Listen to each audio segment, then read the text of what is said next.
C-SPAN's Lectures in History is taking a Thanksgiving break. In its place, we're showcasing an episode of Booknotes Plus. Taking the concept from Brian Lamb's long-running Booknotes TV program, the podcast offers listeners more books and authors. Booknotes Plus features a mix of new interviews with authors and historians, along with some old favorites from the archives. The platform may be different, but the goal is the same: give listeners the opportunity to learn something new. Giving Tuesday is coming, a global day to support the causes that matter most. I'm Paul from C-SPAN, and if open access to your government matters to you, you don't have to wait. Make your Giving Tuesday gift to C-SPAN today. We bring you live, unfiltered coverage of Congress, the White House, and the Supreme Court, so you can access your government without spin or commentary. C-SPAN is nonprofit, commercial-free, and receives no government funding. We're powered by listeners like you. Make your Giving Tuesday gift now at cspan.org/donate. And thank you for supporting C-SPAN, your unfiltered view of government. In September 1975, 17 days apart, two women, one in Sacramento and the other in San Francisco, attempted to assassinate President Gerald Ford. The first attempt on September the 5th came from Annette Squeaky Fromm. The Charles Manson follower spent over 30 years in prison, is out on parole, and is 76 years old. The other attempt came on the non-entrance side of St. Francis Hotel in San Francisco on September the 24th, 1975. The shooter, Sara Jane Moore, served 32 years in prison and died almost 50 years to the day on September the 24th, 2025. Author Geri Spieler wrote the book Housewife Assassin in 2009. She talked to and exchanged letters with Ms. Moore on several occasions. Here's her up-to-date story about the woman who tried to kill President Ford.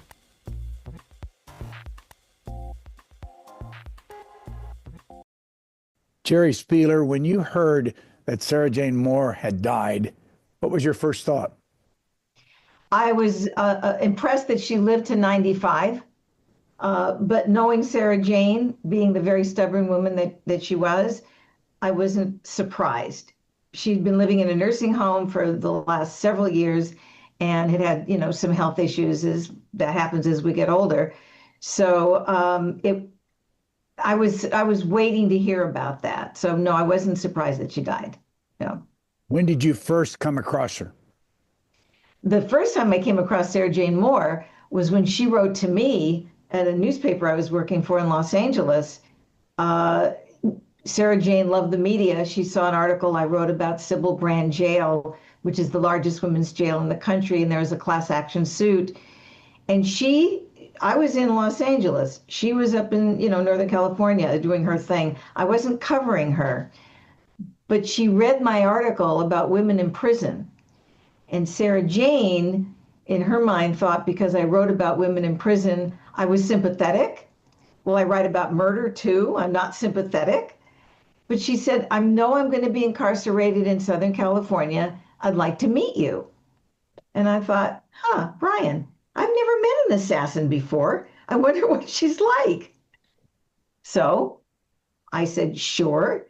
She had to go through her hearing, her sentencing, her incarceration. And so it was January of 1976 that I got on her visitors list, and I went to the Terminal Island prison where she was, and I met her.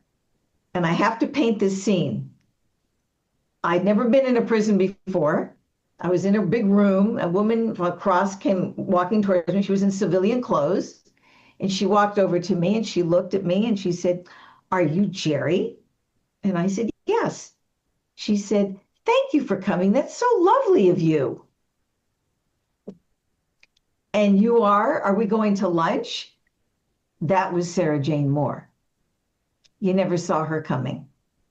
She was your neighbor. She was your aunt. She was your grandma. She was not what you'd think of somebody who pulled a gun and wanted to kill the president of the United States. Just going to take a sip here. Would you go back just for, I'm sure there's somebody listening to this that does not remember that day when she tried to shoot Gerry Ford. Tell us that part of the story.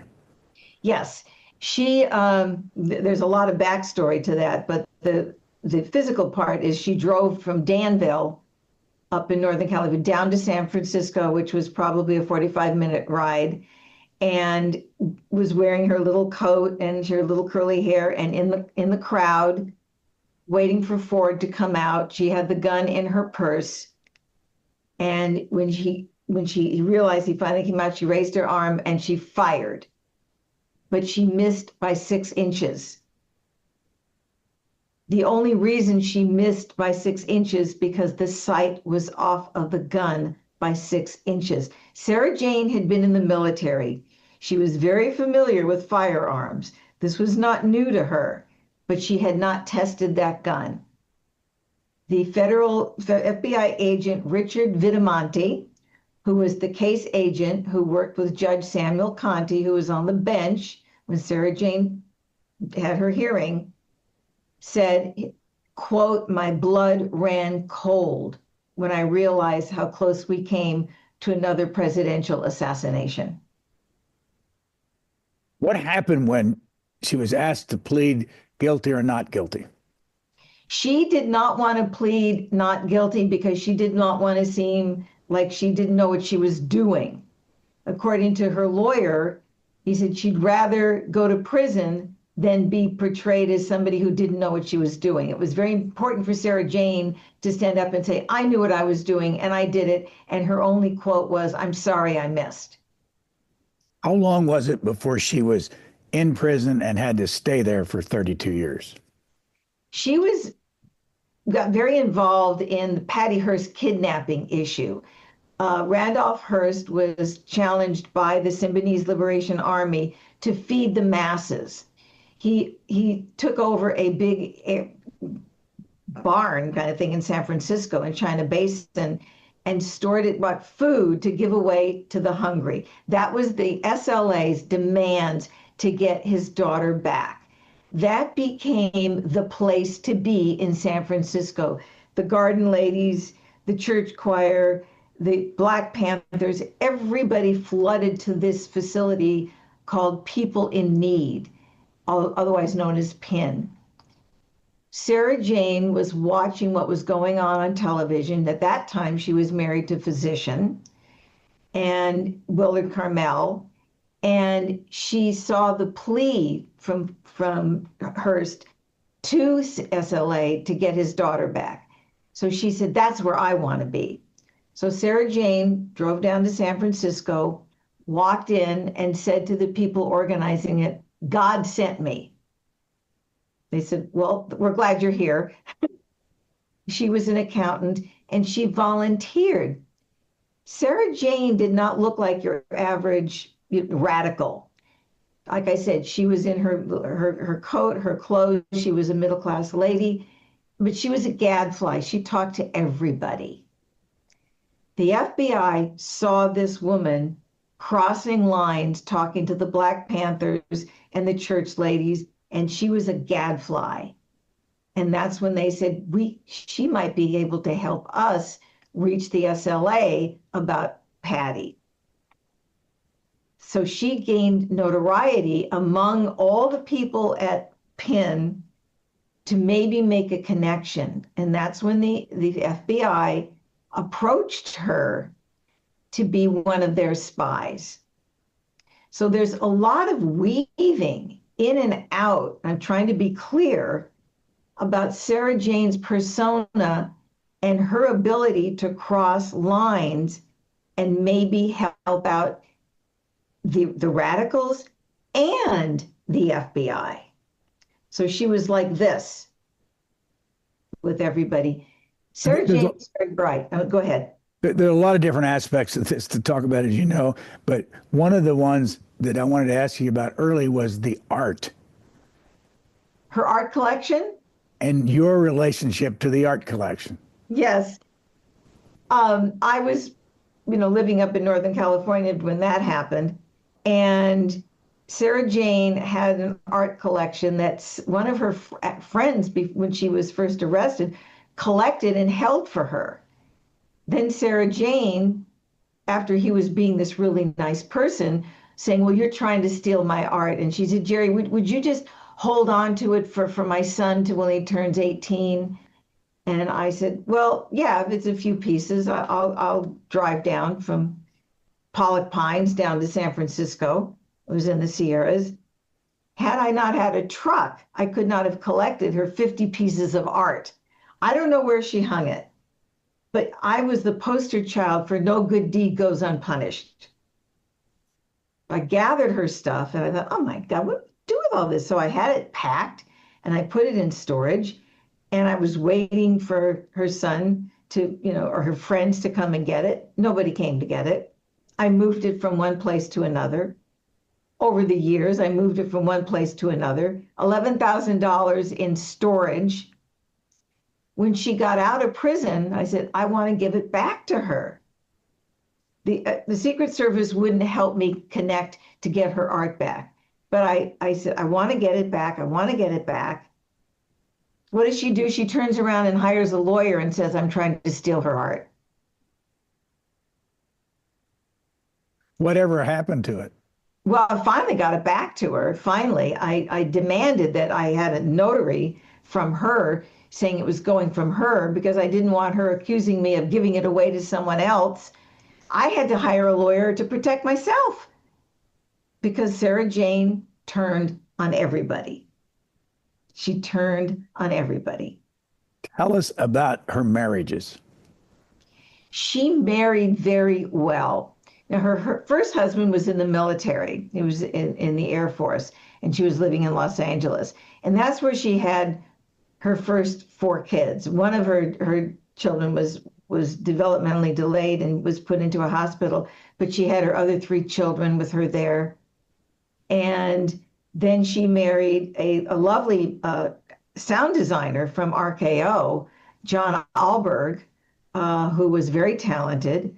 Like I said, she married very well. And then she married Willard Carmel, who was a physician in Northern California. And her last husband was a retired military guy who was living up in, I think it was at South Carolina, in a retirement community. Sara Jane was charming, very bright, very gracious, as I explained. And she had lovely husbands. She married very, very well. What happened to those marriages? She didn't really divorce her. She divorced her military husband. She didn't divorce John Alberg when she married Dr. Carmel. But they all ended in divorce. They ended in divorce. I think you say in the last one he died. I'm sorry. Yeah. I think you said in your book one of the marriages was annulled. Well, actually, it ended up being annulled. She tried to marry the physician, and she hadn't divorced Mr. Alberg, and so that divorce got annulled. Yes, and then her last husband died. That husband she married after she got out of prison. The day that she tried to kill Gerry Ford, was she married? At that time, no. She was not married at that time. And what did the Secret Service do with her the day before? She was talking to the San Francisco police. And one of the things that she said is, when she was up here, is President Ford came out here to talk to the World Affairs Council, but he also went down to Stanford to dedicate a new law library at Stanford University. And Sara Jane contacted the police and said, I'm going to go there and test security. And she told them she had a gun and she was going to drive down to Palo Alto to see if they would find her. Well, of course they did. And they confiscated her gun. She went back up to San Francisco, and that morning that Ford was speaking to the World Affairs Council in San Francisco at the St. Francis Hotel, she bought a gun from a gun dealer in Danville. And the gun dealer said she was going to do it for target practice. And he told her, you might want to test the sight on this gun. And she said, yeah. Bought the gun, drove down to San Francisco, parked in the big community garage, walked over to the St. Francis Hotel, and stood there, not knowing the sight was off by 6 inches. According to Richard Vitamonte, she had him between the eyes. So it was just amazing that that circumstance happened. What was interesting for me, Brian, and what he told me, that they didn't want the public to know. So after she shot at Ford, they blew it off. She was a loner. She just wanted publicity. She shot wild. She was not serious. None of that was true. And I have to say, it was my persistence in being obnoxious.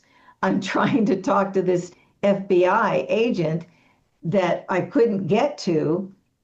When I started doing research on the book, I made a list of the secondary sources, which is what had been published already about her, which was a lot. And I had the name of 3 FBI agents quoted in the Chronicle.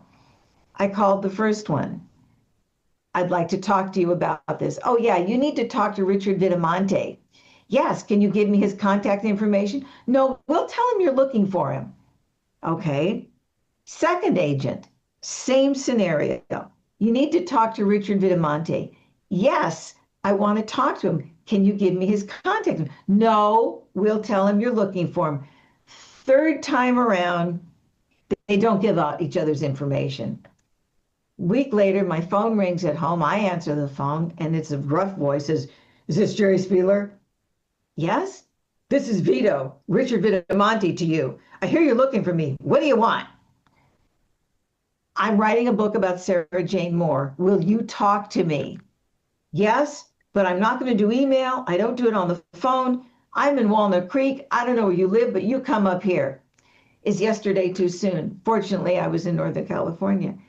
I drove up to his house, lovely home in Walnut Creek. We're sitting in the living room. He's chatting with me, and I'm going, can we talk about Sara Jane? 45 minutes later, he says, okay, I guess I passed. I'm going to call Washington.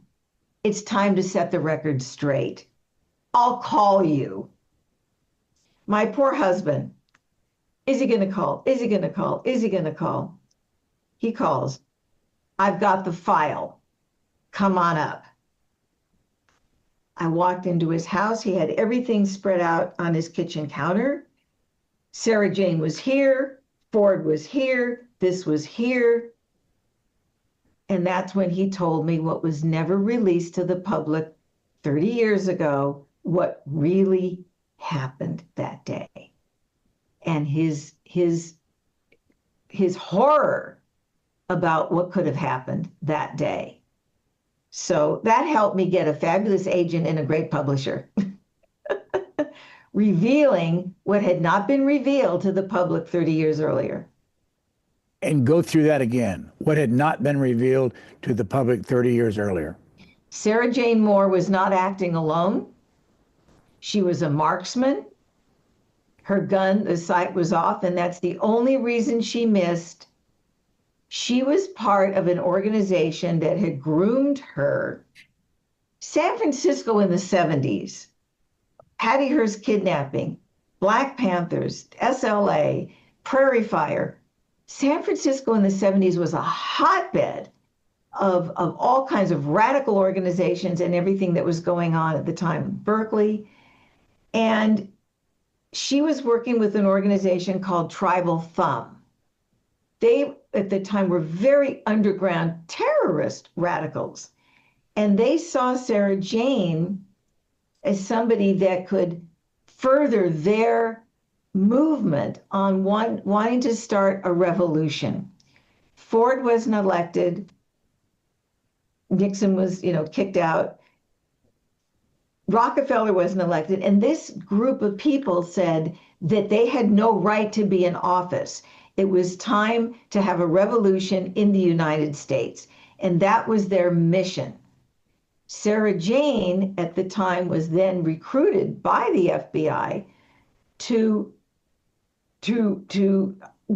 infiltrate these underground organizations. But then at the same time, and Sara Jane loved being important to these people, decided she was going to also report on the FBI. So she was a double agent. Because she didn't fit the profile, at that time, the Secret Service profile of a potential assassin was a man between 20 and 30 years old, foreign-born, and delusions of grandeur. They weren't looking for me or your neighbor in the crowd as an assassin. They were looking for that man. When Sara Jane shot at Ford, the profile went out the window. Now everyone is a potential assassin in the crowd, not just a young man. So she really blew that up. And that's one of the reasons that they wanted to use Sara Jane to shoot at Ford. Excuse me. We'll be right back. What was the atmosphere in San Francisco when Squeaky Fromm had tried to assassinate Ford, President Ford, in Sacramento 17 days earlier? The atmosphere in San Francisco was, again, part of the crazy, political activity that was going on. Now, there's a lot of misinformation about what happened with Squeaky. Squeaky, and I interviewed her, just wanted to get publicity for Charlie. There was no bullet in the chamber. She waved the gun around because she knew she'd get arrested. When you see a gun in the president, you don't ask questions. So while she, got arrested because they saw that, she was not the same threat that Sara Jane was. Sara Jane was a real threat. But the atmosphere, again, was a lot of political upheaval and tearing these organizations apart, that, the government isn't reflecting our values in San Francisco at the time. And so it fed into that for sure. It fed into that. Sara Jane was a real threat. She was a real threat. Can you explain this? That Squeaky Fromm is 76 years old, out of prison, and is quoted as saying she's still in love with Charlie Manson, who's not alive any longer. Yeah. What was that all about? Squeaky, like I said, was not a very pulled together young woman. And she wanted to be in love with Charlie, passionately in love with Charlie, and be his favorite woman.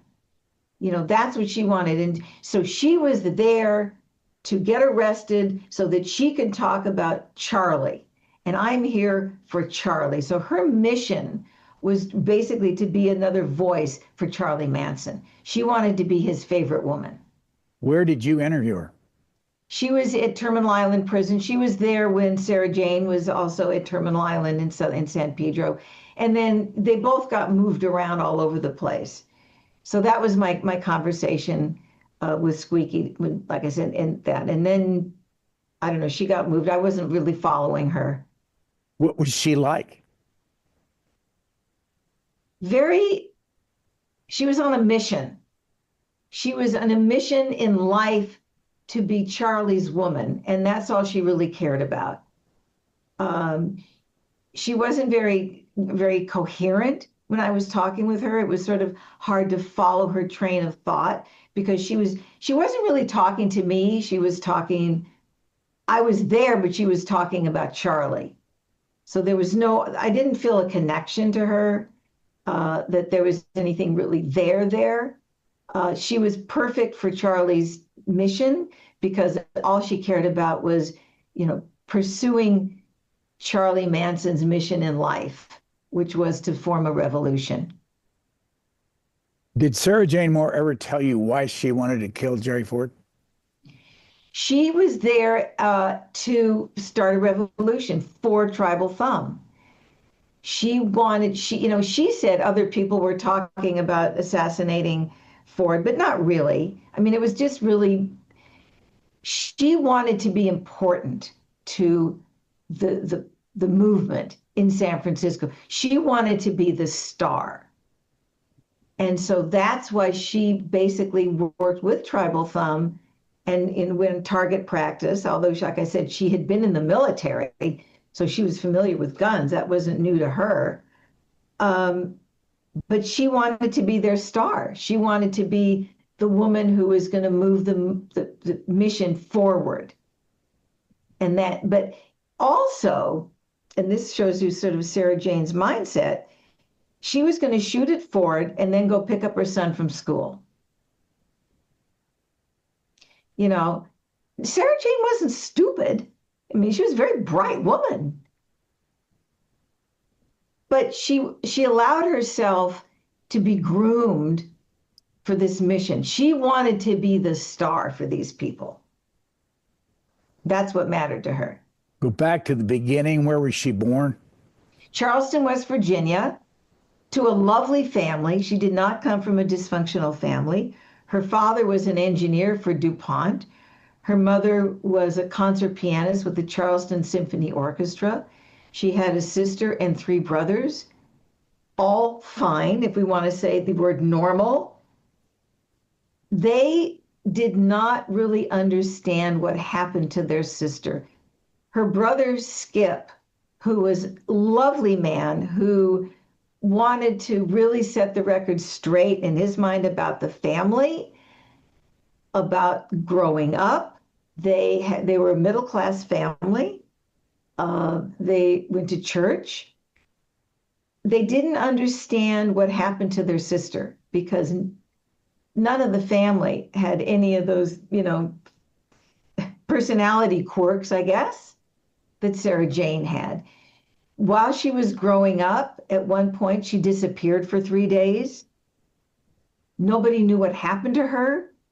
She came home, never said a word. Nobody knew why she disappeared for 3 days, what her behavior was. Her friends said, you know, she was very bright in school. She was a very accomplished student. She was a straight A student. She was very artistic.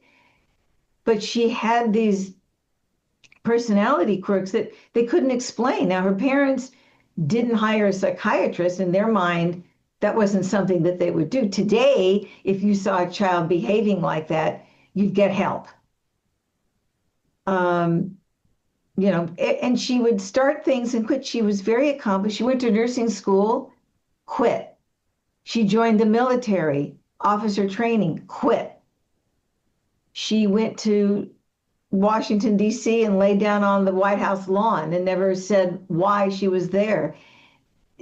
Things just didn't connect for her. But yet, as I said, she married well. You know, but then she was in Hollywood. She got divorced from Manning, and she called her mom in Charleston and said, "I need to come home." "Of course, darling, bring the kids, come home, be with the family." Her brother Dana went to pick her up at the airport. Everybody's getting down off the plane. No Sara Jane. Then she sees it, we used to call them a stewardess, holding hands with her son. The stewardess carrying the baby. Her brother holding hands with the daughter. 3 kids coming down off the plane. That's when you could send kids parcel post. No Sara Jane. They have the kids, her children. She disappeared. They couldn't find her. They called the police. Nobody could find Sara Jane. She basically abandoned her kids to her parents and disappeared and reinvented herself. One of her personalities was Sara Jane wanted to be one person to you, one person to this person, one person to that person. And she went to work for RKO as a secretary, which is where she met John Alberg, the sound designer. Charmed him. I have a quote in one of my letters. When John and I met, we had so much in common. Neither of us had any family. That was a quote. Married, divorced, mother, 3 kids, no family. That was Sara Jane. Did she ever see those children, the ones you were talking about, again? She connected with Christopher, who was the youngest, after she got out of prison. And that was the only connection. Sara Jane was moved around to various prisons. So after she left where she was in Southern California, she was then sent to a prison in Alderson, West Virginia. And her family was from West Virginia. Her daughter, Janet, said to her brothers, Skip and Dana, I'm going to go see Mom in prison. Don't go. They said, don't go there. Don't do this. No, I'm going to go see our mom in prison. In one of Skip's letters to me, when I was researching her, he said she went to the prison, she went to the guard and said, I'm here to see Sara Jane Moore. I'm her daughter, Janet. Okay, please wait here, of course. The guard goes back. He comes back out and he says to Janet, I'm sorry, ma'am. She said she doesn't have a daughter.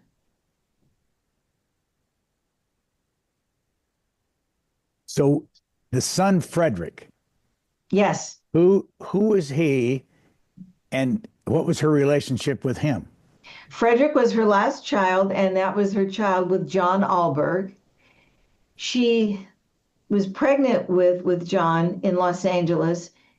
She left John Alberg and came up to Northern California pregnant and had John. And that's when she married Willard Carmel, who, with her son John. Her son John or her son Frederick? Frederick, sorry. It was Frederick. And that's when, she got arrested and Frederick went into foster care to a wonderful family, the best thing that happened to him. And he ended up moving to Hawaii. When I was researching the book, he was still a minor, and the foster family wouldn't give me his contact information, which of course I honored. They said he'd been through enough. But he went on, as far as I know from other people, married, had kids, and was living in Hawaii. But, Sara Jane wasn't there for him, obviously. But going to this wonderful foster family was really a good thing for him, for Frederick. So he didn't really grow up with her. How many letters did you exchange with Sara Jane Moore?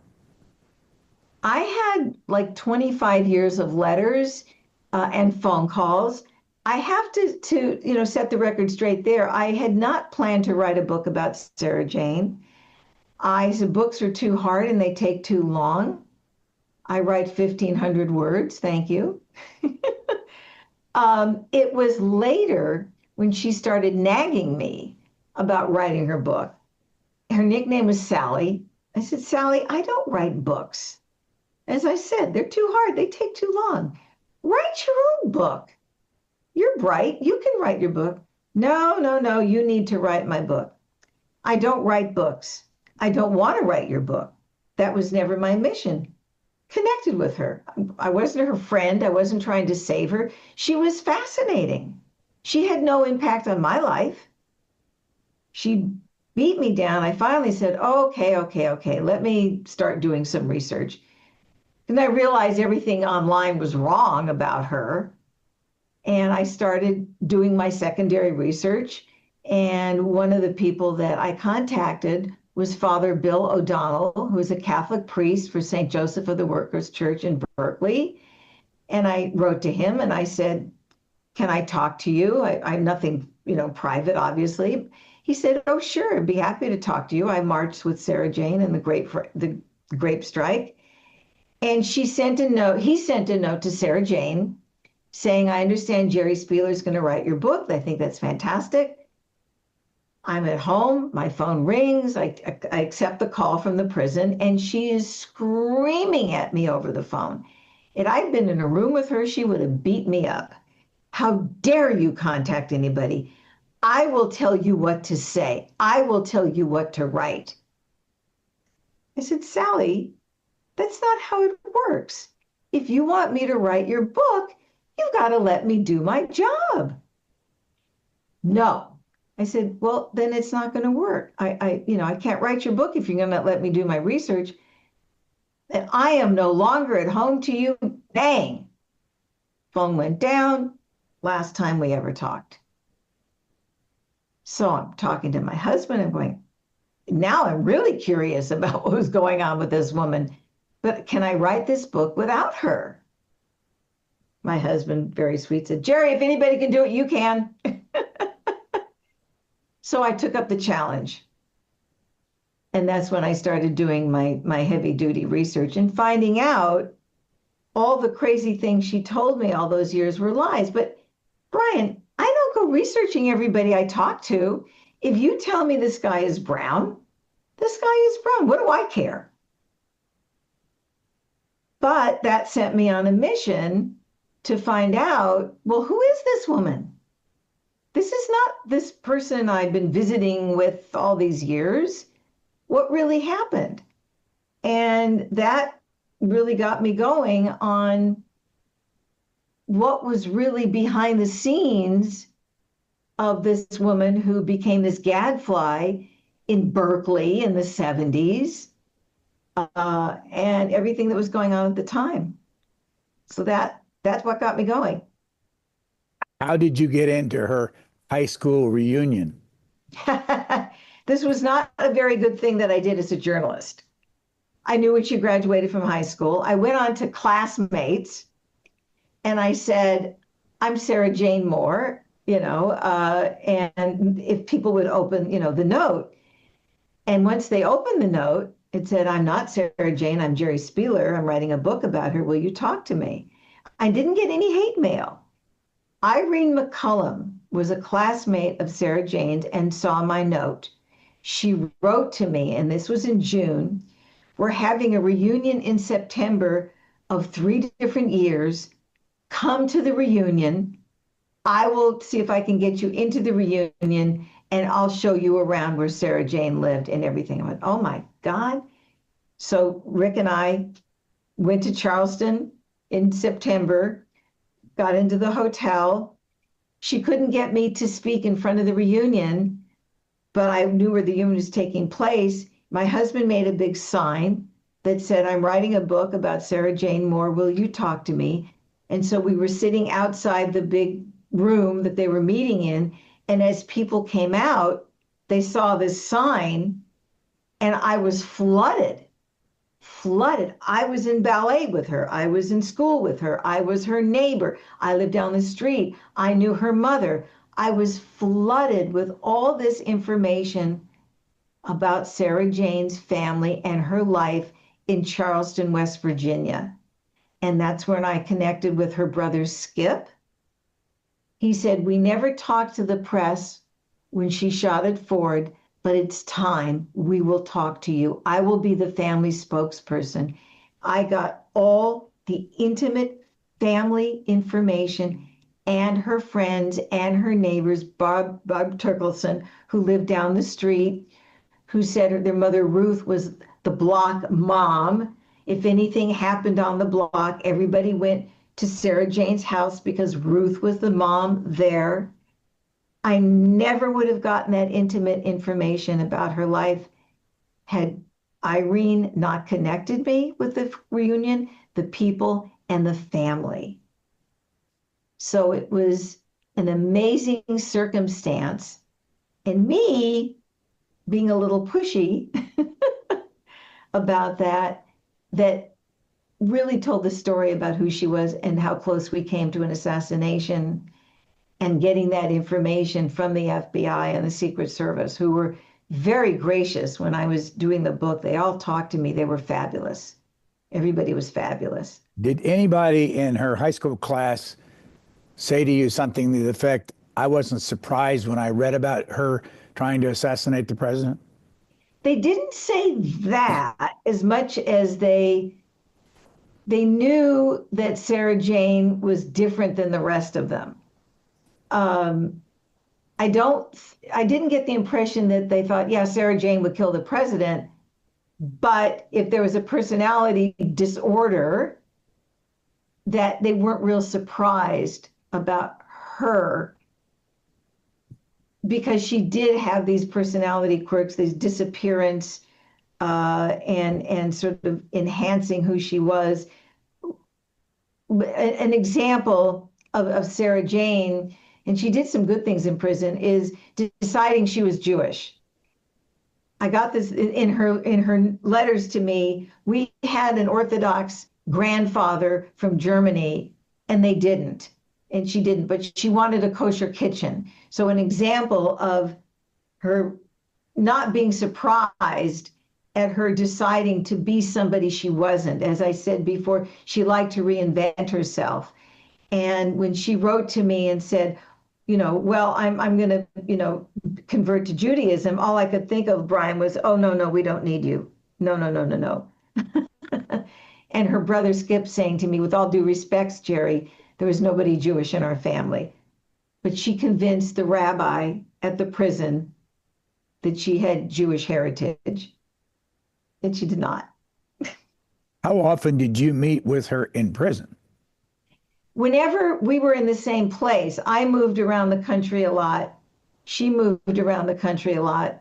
So when I was in Northern California and she was in Northern California at Southern California, I met her there. And then when I moved north and she moved north, she was in Pleasanton. So it was basically haphazard. There was no plan. There was no plan for me to meet with her unless it was convenient. And then I did. So, like I said, she was very gracious.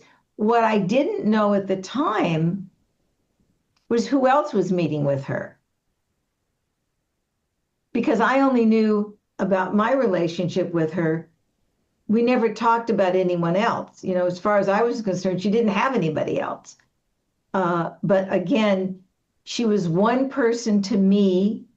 She was another person to you. She was another person to Nikhil. She was different to every single person. And one of the Secret Service agents said she would have made a perfect spy because she never slipped. I never knew anything about anyone else. And so, she managed to create a persona that she thought you would want. And that's who she became to you. How often did she try to escape from prison? She tried to escape a couple of times. She succeeded the once, and she grabbed another prisoner to go with her, kind of beat her up, and scaled a fence in the middle of winter in West Virginia wearing summer clothes. And that's what people saw, these women walking down the street without coats, and saw something wrong and called the police. And so she wasn't out for more than an hour before they found her and sent her back. That's how she got the other 2 years tacked onto her sentence. Because at the time, life was 30 years. After 1987, life would have been life. So she would have stayed in prison the whole time. So, she got out and went on to, like I said, have a very good life. Where did she want to go when she got out? She wanted to come back to Northern California, but they weren't going to bring her back here. They kept her on the East Coast. We'll be right back. Now, in 2003, you interviewed Gerald Ford. I did, and he was lovely. How hard was that interview to get? It wasn't that difficult. I figured I would try. I didn't think he'd want to talk to me. You want to talk about somebody that tried to kill you? I said, would you ever be in a room with her? And he said, I'd never be in a room alone with her. But he was cute. He said, we both have the same first name. It was a very lovely, lighthearted interview. His quote was that, the government agencies weren't sharing information. And he said, this woman tried to kill me, but it wasn't shared. And that was one of the problems with agencies, the Secret Service not talking to the FBI.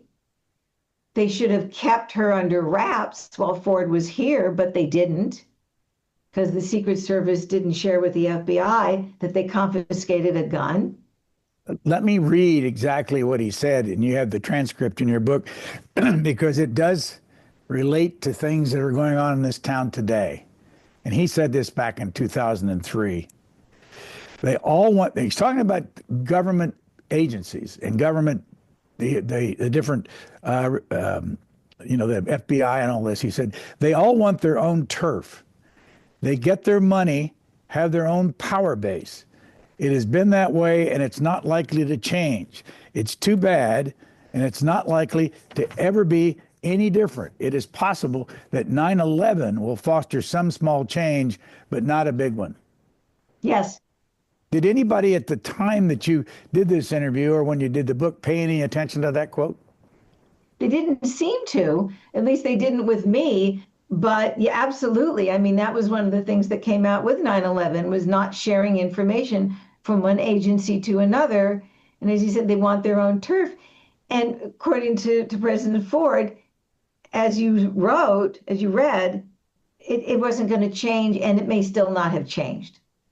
How do we know going forward what's going on behind the scenes in terms of other episodes that could happen? That, I'm not, I want my information. This is my information. I'm not going to share it with you. And maybe they think that they're doing something that makes more sense or that's right by not sharing the information. Could it get leaked somewhere into the hands of somebody who shouldn't have it? What were you doing when you started researching specifically to write this book? I was doing a lot of freelance writing. Writing for different organizations. And like I said, when I decided to write the book about her, when she agreed to have me write the book about her, I was just basically being a journalist, a freelance journalist, and reporting on, things that were going on at the time. Like I said, when I moved from Southern California to Northern California, I was a research director for a company called Gartner. I was covering technology. And at the time, technology was booming.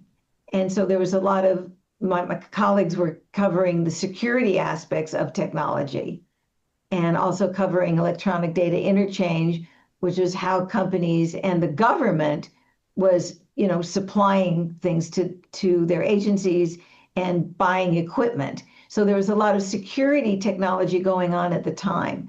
And then the bomb hit, everything fell apart. And so I wasn't working for Gartner at the time. Everybody was losing their jobs at the time. And that's when Sara Jane said, it's time for you to get back to your real writing. And, challenged me to write her book. Did she read your book? I don't know. She called the publisher and she said the book was all lies. And they said, well, talk to us. And she said, no, I won't talk to you. So like I said, we never talked. I guess she read the book. I don't know. I didn't really think about it. I was, working very hard with Macmillan. One of the things I wanted for this book was to vet all my sources. And Macmillan had me vet my sources. They didn't want somebody to say this was not true. As a journalist, it was very important to me that everything was 100% accurate. I had files of notes of everybody I interviewed. They had 2 lawyers go over every single word in that book, which is what I wanted. No one in all the years since that book came out ever challenged anything in the book. And the Secret Service and the FBI, not a word. Everything was fun, but that's what I wanted. That was my reputation as a journalist, to be 100% accurate in everything. I was very fortunate that people were so generous with me about that information, about what they shared with me. And everybody that I interviewed was forthcoming. Did you go to, what is it, Union Square there in San Francisco, right next to the St. Francis Hotel? And it's my understanding he was shot on the, or attempted to be shot on the side of the side entrance. But did you go to that location and have anybody describe to you exactly where people were? Yes, and I talked to one of the reporters at the time. She's in the book. I stood, right where she was standing at the side entrance and the door, and I did a video in front of that door, talking about, this is where he was standing, this is where Sara Jane was standing, because I wanted to get the feeling of that. What did it feel like to be on that sidewalk at the time? And of course, the Secret Service, and all of the crowds. But it was just interesting to see the feeling of what it was like to be on that sidewalk in front of that door, where Ford, walked out. And that gave me a very good feeling of, what it was like to be there and to be in that moment. What role did Oliver Sipple play? Oliver Sipple was a Marine, and he was there to see the president.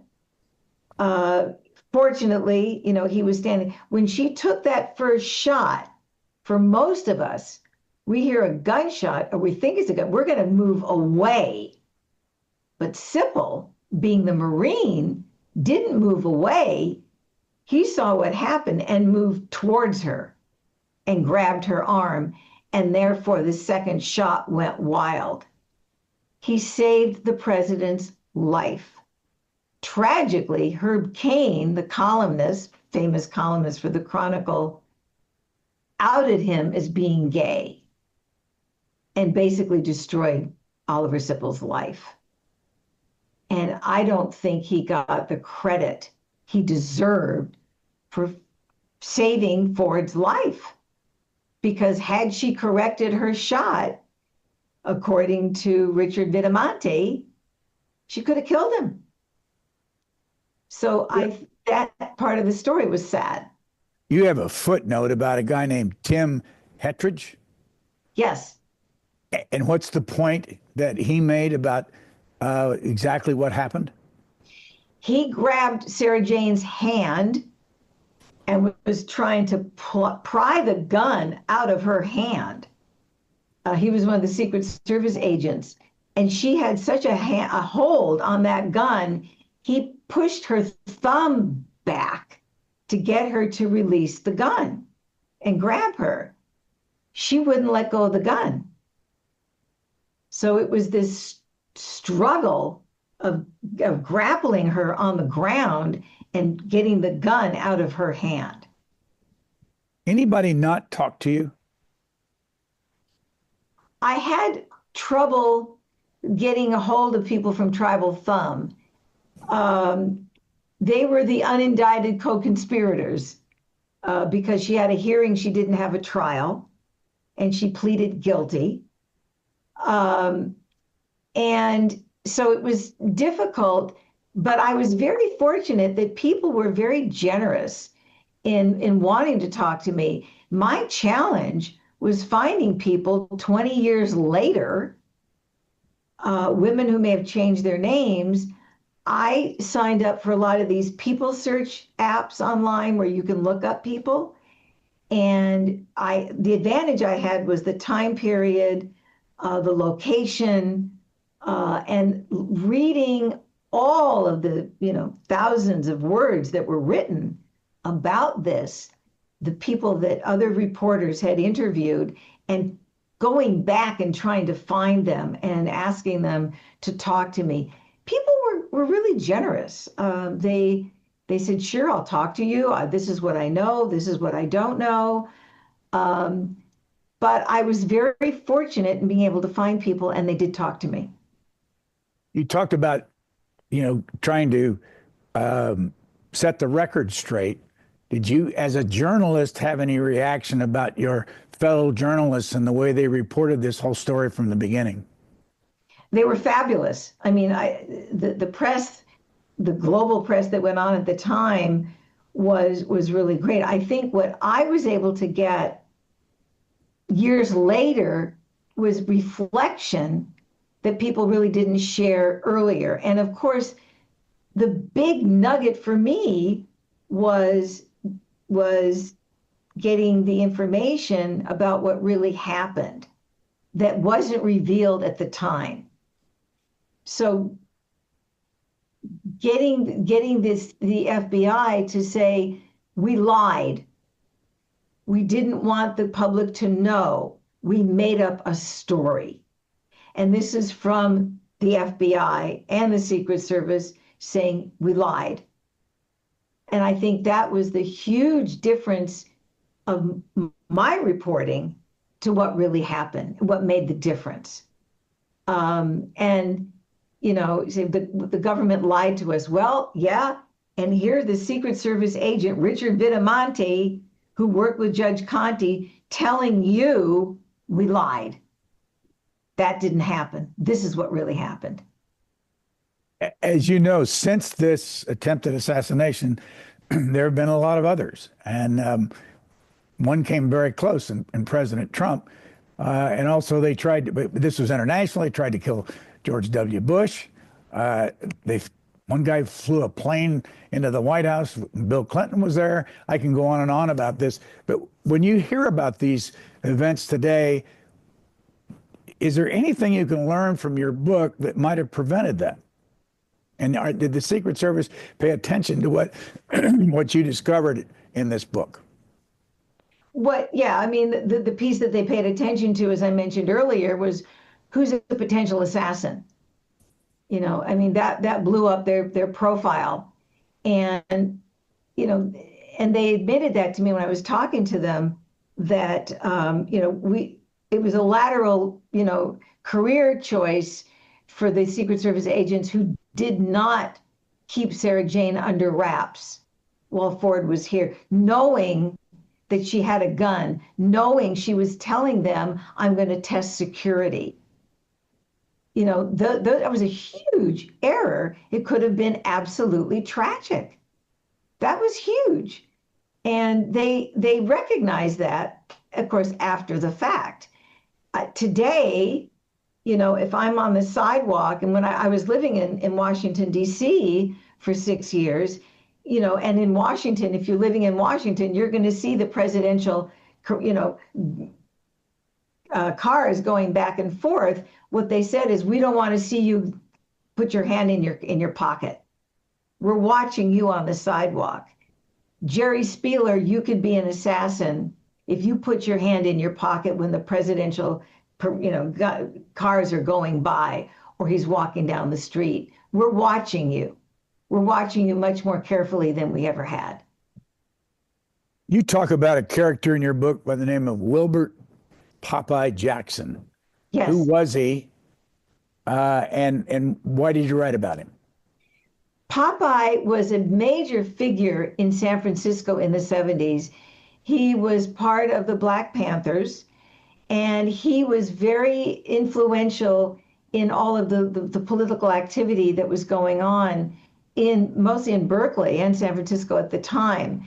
And Sara Jane was asked to get to know him because he was such a gadfly at the People in Need food giveaway. And they wanted her to get to know him and his friends. And then Popeye was killed by, we're not even sure, you know, who killed him.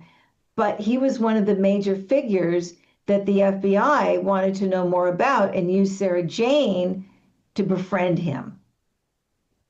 What's your biggest memory from the Symbionese Liberation Army, Sin-Q, Patty Hearst, all those characters?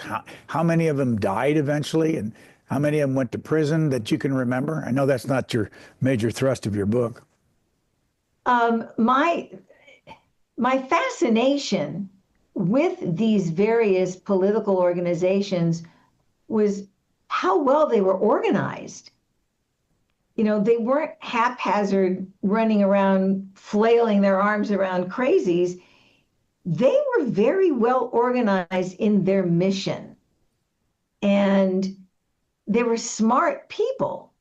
They knew what they wanted and they believed in their mission. And I think the passion that Sin Q had for what he believed, you know, should happen to this country, while you may not agree, they were so committed.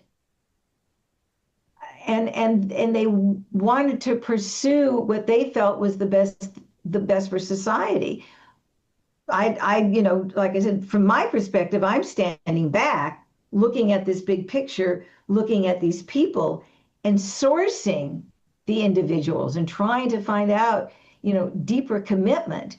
So I think the passion that they had for their mission was what impressed me. Do you have any idea who was at either a memorial or a funeral for Sara Jane Moore? Nobody. Sara Jane turned on everyone. She turned on some people that tried to help her and basically, you know, lied to them and accused them of stealing from her, just the way she accused me of stealing. When she was having her hearing, it was Father Bill O'Donnell who went to the court and sat with her because he said, as a priest, nobody should be alone. There was nobody there for her. She turned on everyone. There was nobody there for her when she died because she, like I said, she turned on everybody, and even the people who were there who tried to help her. So it's sad, but that's who she was. And that was her lot in life. And I don't know by the end if she even realized that there was nobody there for her. The nurses were there because that was their job. You know, her son, Frederick, I think finally connected with her, but like I said, she abandoned him. So Sara Jane was very much alone. Well, I found out about your book through the obit, I think, in the New York Times. One of the obits had the, there I wonder, and we'll close this down, but I wonder, is this book still available? We got a copy of it. It's a paperback version, but can you still buy it? It's on Amazon. Yes, everything's on Amazon. And my agent would want me to tell you that it's been optioned for a 10-episode TV series. So hopefully that will happen. I like to say that there's two characters in this book. One is Sara Jane, and the other is San Francisco in the 70s. And all of the political shenanigans that were going on at the time. It was a crazy time to be alive in San Francisco in the 70s, and all of these various organizations that I talk about in the book. So. Well, Geri Spieler, we appreciate you talking about a book you wrote back in 2009, and which is still available, called Housewife Assassin: The Woman Who Tried to Kill President Ford. Geri Spieler, thank you very much. Thank you, Brian. This was delightful. Thank you for having me. That's the Booknotes Plus podcast, conversations exploring the books and authors that inform the conversation. If you like the Booknotes Plus podcast, please search Booknotes Plus and follow wherever you found this podcast.